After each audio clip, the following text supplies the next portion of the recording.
The description of your story is what engages the reader. It sets the scene for the backdrop as well as help readers visualize the characters.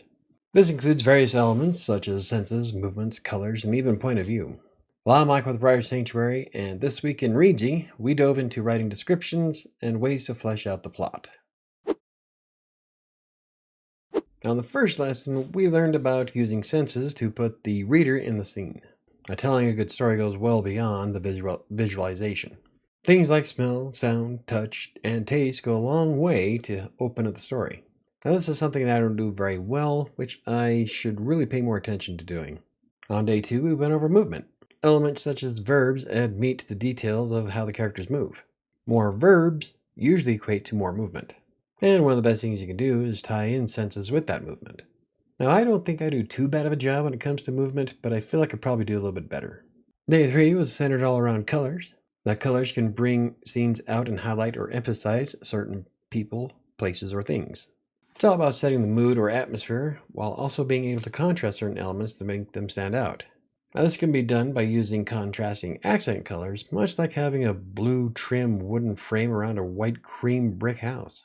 Now, I'm not sure if I add enough color to my scenes. Sometimes it feels as though I'm promoting a black and white movie from the 1950s. Again, this is what the whole course is about, is showing me things that I could improve upon, which I intend to do. On day 4, we learned about the small details. You don't need to deliver everything all at once and can drip in the details throughout the page. We also learned about zooming in and out while offering different perspectives. For instance, I could focus on describing the coffee cup on a table and then zooming out by describing the rest of the coffee shop as it unfolds. And you can do vice versa, start with a big object and then break it down to start concentrating on one single object. Then you have the aspect of peppering in the scene with details, which is usually how I write. I usually tend to drop in the small details about at a rate of 1 to 2 sentences, depending on the scene, especially during conversations. Now, day 5 was all about people, past, and point of view. For instance, the point of view can ultimately change the description of the story.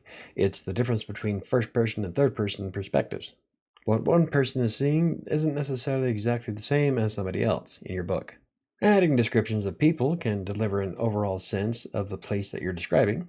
Now, this was mentioned to me in a critique, and I failed to really flesh out the people of Atlantic City in 1874 outside of just generally nice clothing. So I've got a bit of research ahead of me, which I already kind of knew I already had to do. And on the 6th day, we watched more reviews from other authors about how they describe the scenes in their books. Some feel more comfortable experiencing a certain location themselves, while others will take to Google Street View and praise it. This is especially helpful if you don't have access to traveling to some of the places you write about. Unfortunately, I don't have a DeLorean equipped with a flux capacitor to travel back to Atlantic City in 1874. That means I'll have to dig a bit deeper into my research to describe the ambience of the late 1800s in Atlantic City, or just the 1800s in general. Plus, I found that a lot of authors fictionalize what they don't know or to respect specific businesses. For instance, one author mentioned how she changed the name of a pub because she didn't think that the original business would appreciate having a body associated with it. I don't think I've fictionalized enough when it comes to writing anything outside of fantasy. I think that has a lot to do with spending the last 10 years with concrete facts as a freelance writer. As a freelancer, I'm a stickler for details. But when it comes to creative writing, you don't have to be nearly as rigid. But it's something that I'm working on, and I hope to overcome with this new book. Now, this week, I was critiqued by the instructor himself, Tom Bromley. This is when we pair off to critique each other's work, but with an odd number. Whoever the odd man out usually gets critiqued by the instructor himself.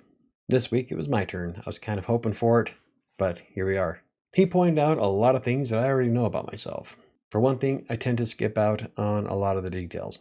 I suppose part of me is worried about overloading the reader with mundane information. As I often said before, it's really difficult to separate the freelance writer from the author. Because when you're a freelance writer, you don't want to add any fluff or filler to make a post longer. Every sentence has a purpose. When you're writing a book, it's essentially the same concept, except for you're more capable of throwing in your creativity instead of just relying on strict facts. Now, what I loved about Tom Bromley's critique is that he sent back handwritten notes on a PDF just as you would get from an editor.